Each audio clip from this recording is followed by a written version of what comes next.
December 1944. 18,000 American troops are trapped in Bastogne, freezing, outgunned, and surrounded. The world believes relief is impossible, but the siege is about to break in a way no one expected. How did Patton's tanks and a single word, nuts, turn certain defeat into legendary victory? The answer begins at the heart of the Ardennes. Bastogne sits at the center of a web of roads.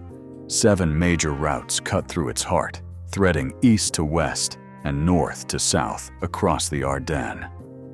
In December 1944, as the German offensive thundered through the forest, this small Belgian town became the most valuable crossroads in Western Europe. Every supply truck, every artillery piece, every armored column aiming for Antwerp needed to pass through Bastogne. For German commanders, seizing it meant splitting the Allied front and opening a path to the Meuse River. For the Allies, holding it meant denying the enemy their best chance at a breakthrough. On December 16, 1944, German forces launched their attack, driving deep into the thinly held American lines. Within days, panzers and infantry pressed in from every direction, cutting off road after road. By December 20th, Bastogne was completely surrounded. 18,000 American troops, paratroopers from the 101st Airborne, tankers from the 9th and 10th Armored Divisions, and scattered support units, found themselves encircled by a force more than twice their size. The ring tightened as German artillery pounded the town, blocking every attempt at relief. No vehicles could get in or out. Every road became a battleground, every intersection a point of deadly contest. The isolation of Bastogne threatened not just the men inside, but the entire Allied position in the Ardennes. If the town fell, the Germans would control the arteries of the region, able to pour reinforcements and supplies westward.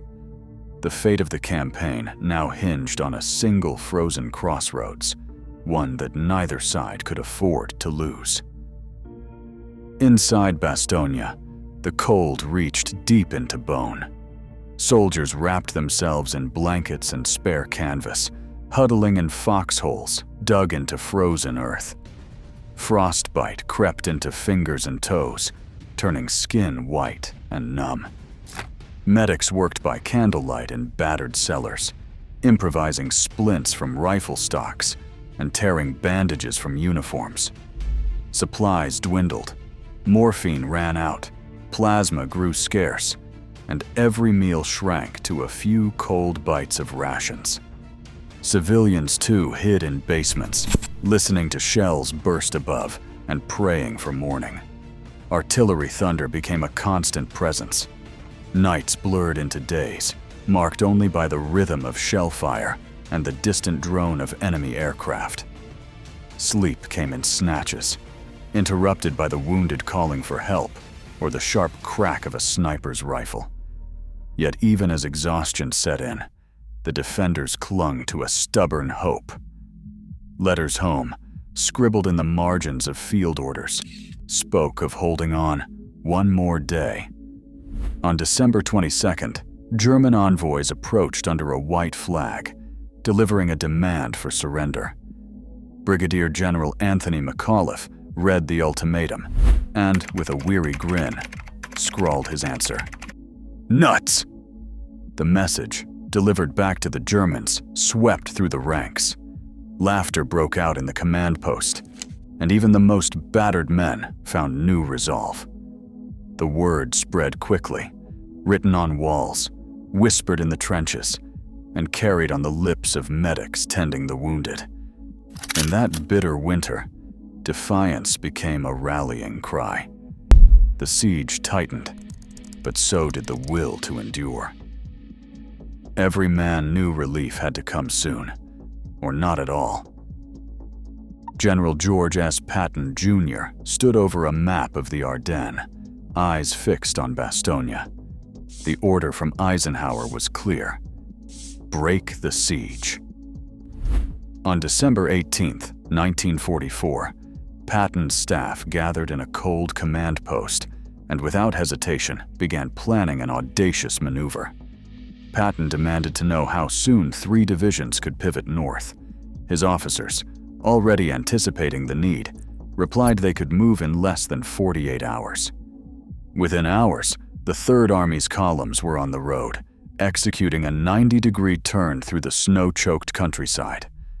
Mechanized convoys, tanks, half-tracks, and supply trucks snaked along icy, narrow roads.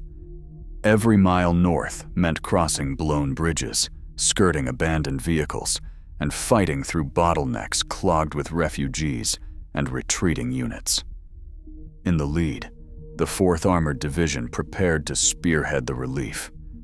Orders crackled over radios: keep moving, no matter the cost. Engineers raced ahead, clearing mines and patching shattered roadways as columns pressed forward, headlights dimmed against the threat of Luftwaffe strafing. The pace was relentless. Crews worked through the night, engines idling in the bitter cold. Men ate on the move, sleep stolen in short bursts between orders. Patton's gamble was speed: outrun German reinforcements and reach Bastogne before the defenders' lines broke. The gamble paid off in momentum. By December 23, 1944, the 1st Armored Spearheads were within striking distance of the encircled town. The race against time was underway. Every hour counted as the siege dragged on, and the ring around Bastogne tightened. Low clouds and bitter cold grounded every plane for 3 days. Inside Bastogne, hope for outside help faded with each passing hour. Then, on December 23rd, the sky finally cleared. The sudden break in weather triggered a massive effort. Hundreds of C-47 transport aircraft from 9th Troop Carrier Command thundered east from airfields in France and England, their holds packed with ammunition, rations, plasma, and winter gear. Pilots and crewmen knew the risks. German anti-aircraft guns ringed the town, and Luftwaffe fighters prowled the edges of the corridor. Still, they pressed on, flying low and slow to spot colored panels laid out in the snow by the paratroopers below.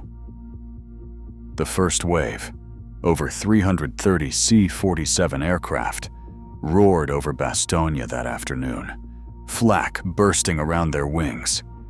Parachutes blossomed in the wind, scattering crates across fields and shattered streets. Soldiers on the ground rushed from cover, dragging in bundles of food, medicine, and desperately needed artillery shells.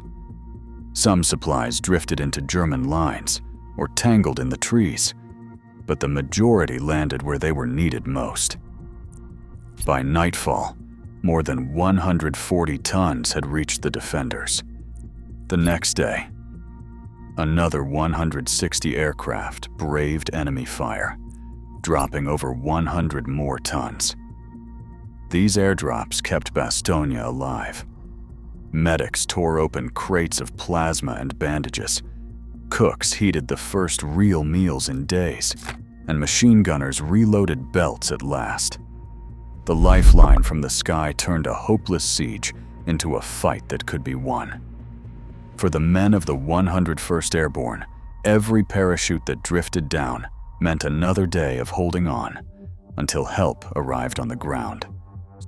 Snow churns under tank treads as the lead column of the 4th Armored Division surges toward Bastogne's southern edge.